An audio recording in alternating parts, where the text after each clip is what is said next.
दोस्तों नमस्कार, स्वागत है आप लोगों का हमारे YouTube चैनल पर। CWJC 8520 कई दिनों से यह मामला जो था वो अटका पड़ा था और लगातार मैं इस चीज़ को बोल रहा था कि इस केस में ऐसी कोई जो है लॉजिक नहीं है और एक सुनवाई जो है यह काफ़ी है। लेकिन सुनवाई ही पिछले 3 महीने से नहीं हो पा रही थी और जब आज सुनवाई हुई तो 3 घंटे के लगातार ज़बरदस्त बहस के बाद एक जो बहुत बड़ा जो सुखद जो खबर है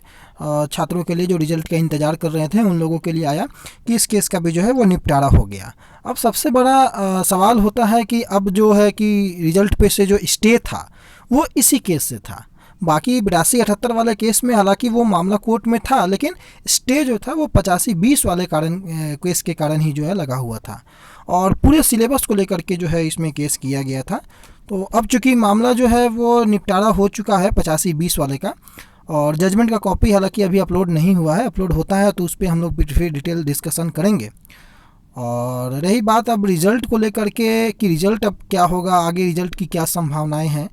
तो 2 मुख्य बातें हैं जिसको करेंगे कि एक तो 106 कैंडिडेट्स वाला मुद्दा है कि 106 कैंडिडेट्स का एग्जामिनेशन लेना है और दूसरी बात है कि 85-20 वाला केस अगर स्टे हट जाता है तो रिज़ल्ट प्रकाशित कैसे होगा। तो जैसे कि परीक्षा नियंत्रक का ऑडियो भी आप लोग देख रहे होंगे कि वायरल है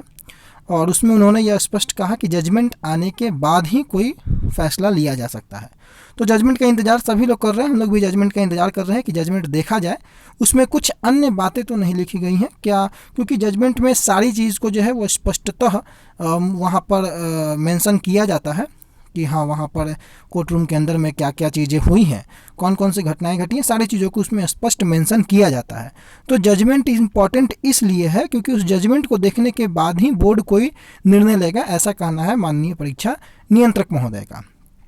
लेकिन जहाँ तक मेरी समझ है और जहाँ तक मैंने लोगों से बातें की हैं कि उन 106 लोगों वाला जो मुद्दा है उससे ज़्यादा इफ़ेक्टिव मुद्दा जो था वो 85-20 वाला था और 85-20 और 82-78 के मामले के ख़त्म होने के बाद वो 106 वाला मुद्दा देखिए ज़्यादा से ज़्यादा हो सकता है तो वो कुछ दिन डिले करवा सकता है, लेकिन रिज़ल्ट पर रोक अभी नहीं है। लेकिन सबसे ज़रूरी बात यहाँ यह है कि ये जो केस करने वाले जो लोग होते हैं उन लोगों से तो यह गुजारिश अब होगी कि अब कृपया रिज़ल्ट को आने दिया जाए, क्योंकि यहाँ जो माहौल बनता है जैसे ही मामला एक सकारात्मक रूप से आगे बढ़ता है फिर से कोई ना कोई जो है लोग जुड़ जाते हैं और उस चीज़ों को अटकाने का प्रयास किया जाता है। लेकिन आज का ये जो मामला है, निपटारा है, यह कहीं ना कहीं सबको एक सीख है, एक जवाब है कि आप छात्र हित के लिए जो है वो रिज़ल्ट को ना रोकें और रिज़ल्ट को आने दिया जाए, रिज़ल्ट आने में किसी प्रकार की बाधाएं ना हो। और जो जानकारियां निकल कर के आ रही हैं कि 106 कैंडिडेट्स का जो एग्ज़ामिनेशन है,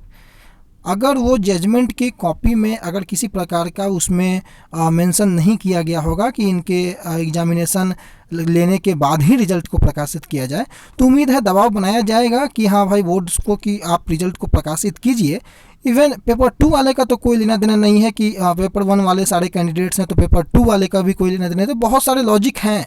ऐसे जिसको आगे बात किया जाए, लेकिन ये सारे लॉजिक्स जो हैं वो आपको जजमेंट देखने के बाद की ही बातें हैं। जजमेंट जब तक नहीं आता है तब तक ये सारी बातें अभी फ़िलहाल थोड़ी सी सही नहीं है, लेकिन जजमेंट देख लिया जाए कि उस जजमेंट में क्या लिखा हुआ है, उसके बाद आगे की बातें होंगी। और कई प्रकार की जो हैं वो बातें हम लोगों ने भी सोच करके रखी हैं कि स्टूडेंट्स के फेवर के लिए जो है किस प्रकार से बातें रखनी है और उसमें आप लोगों का भी सहयोग चाहिए। लेकिन इतना आप मान के रखिए कि उन 106 कैंडिडेट्स को लेकर के एग्जामिनेशन के रिज़ल्ट को तो रुकने नहीं दिया जाएगा, रिज़ल्ट तो अब आना चाहिए, ऐसी हम सबों की उम्मीद है। और सारे लोग आज थोड़े खुश ज़रूर होंगे और उम्मीद है कि आगे भी आपको ऐसी खुशी मिलते रहे। और ईश्वर से हमारी प्रार्थना यही होगी कि आप लोगों के जीवन में भी खुशियाँ आए और जल्द से जल्द सारे लोग बहाल होकर के स्कूलों में जाएं। फिलहाल के लिए इतना ही, आगे अपडेट आता है तो आपको अपडेट करेंगे। Thank you so much.